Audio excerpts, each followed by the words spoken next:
Good morning everyone. Plasma science academy की online classes में आपका स्वागत है। आज देखिए, अपन जो कोऑर्डिनेशन कंपाउंड वाला चैप्टर पढ़ा रहे थे उसमें कुछ चीज़ें और बची हैं। जैसे एक है बैक बॉन्डिंग और दूसरा है विद्युत उदासीनता सिद्धांत। ये अपने सीनियर क्लास में नहीं है लेकिन बीएससी सेकेंड ईयर की क्लास में है, ठीक है ना। तो देखिए, अपन ने बताया था कोऑर्डिनेशन कंपाउंड के अंदर जो स्पीशीज होती है वो एक होती है मेटल और एक होती है लिगेंड। मेटल जो होता है वो पाता या एक्सेप्टर का काम करता है और जो लिगेंड है वो डोनर या दाता का कार्य करती है। अब होता क्या है कि अपन ने ये तो बता दिया कि जो लिगेंड है वो अपने इलेक्ट्रॉन युग्म धातु परमाणु के रिक्त संकृत कक्षकों में उपलब्ध करा देता है, ठीक है।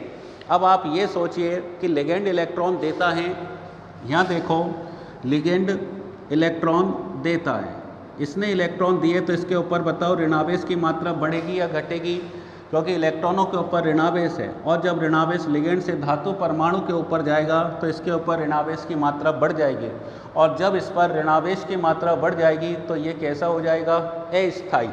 लेकिन कोऑर्डिनेशन जो कंपाउंड है वो अत्यधिक स्थायी होते हैं। तो देखिए, इसके लिए एक सिद्धांत दिया गया बैक बॉन्डिंग का सिद्धांत और दूसरा है विद्युत उदासीनता का सिद्धांत। ये दोनों एक ही है, ये इसी से जुड़ा हुआ है, ठीक है, दोनों में कोई अंतर नहीं है। तो बैक बॉन्डिंग और विद्युत उदासीनता सिद्धांत क्या है वो देखिए कि कैसे धातु परमाणु अपने ऊपर जो ऋणावेश आता है उसको कैसे प्रतिसंतुलित करता है। तो यहाँ अपन ने देखा मेटल और ये CO कार्बन मोनोऑक्साइड क्या है, लिगेंड है, ठीक है। यहाँ पर क्या होता है, अपन ने मेटल के अंदर देखा था, BBT में भी देखा था कि मेटल के पास में संकृत कक्षक होते हैं, रिक्त संकृत कक्षक होते हैं और भरे हुए असंकृत डी कक्षक भी होते हैं। तो यहाँ देखो, भरे हुए असंकृत कक्षकों को मैंने भर दिया और जो रिक्त संकृत कक्षक है उसको मैंने रिक्त रख दिया। ये रहा लिगेंड, ये रहे लिगेंड के इलेक्ट्रॉन युग्म और ये रहे जो सफ़ेद चौक से मैंने बनाए हैं वो है रिक्त विपरीत बंदी कक्षक। किसके, लिगेंड के, किसके, लिगेंड के रिक्त विपरीत बंदी कक्षक, ठीक है।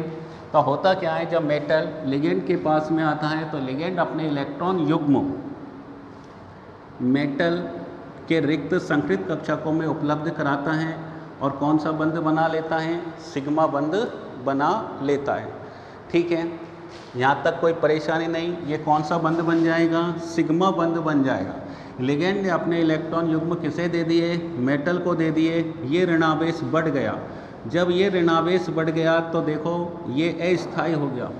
अब मेटल क्या करेगा, अपने इस जो ऋणावेश इसके पास में एक्स्ट्रा आया है उस एक्स्ट्रा ऋणावेश को प्रतिसंतुलित करने के लिए अपने भरे हुए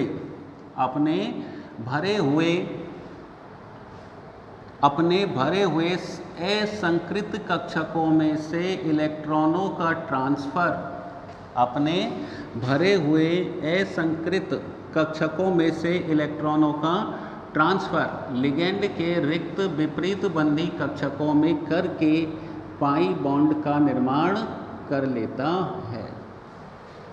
किसका निर्माण कर लेता है, पाई बॉन्ड का निर्माण कर लेता है। तो देखो ये क्या बन जाएगा, पाई बॉन्ड बन जाएगा। तो समझ में आया क्या बोला मैंने। सबसे पहले लिगेंड अपने इलेक्ट्रॉन युग्मों को किसे देता है, धातु परमाणु को देता है। धातु परमाणु में भी कहाँ देता है, रिक्त संकृत कक्षकों में उपलब्ध कराता है और सिग्मा बंध बनाता है, जिससे धातु परमाणु के ऊपर ऋणावेश आ जाता है, ठीक है। अब धातु परमाणु अपने अतिरिक्त ऋणावेश को प्रतिसंतुलित करने के लिए अपने भरे हुए असंकृत कक्षकों में से इलेक्ट्रॉनों का ट्रांसफ़र लिगेंड के रिक्त विपरीत बंदी कक्षकों में कर देता है और पाई बॉन्ड बना लेता है, जिसे अपन क्या बोलते हैं, बैक बॉन्डिंग कहते हैं। क्या बोलते हैं, बैक बॉन्डिंग कहते हैं। तो ये हो गई बैक बॉन्डिंग और ये हो गया उसका चित्र। और जो इस धातु परमाणु ने एक्स्ट्रा ऋणावेश को जो प्रतिसंतुलित करके उदासीन कॉम्प्लेक्स का निर्माण किया है, जिससे अपन कहते हैं विद्युत उदासीनता का सिद्धांत, ठीक है। ये दोनों चीज़ क्लियर।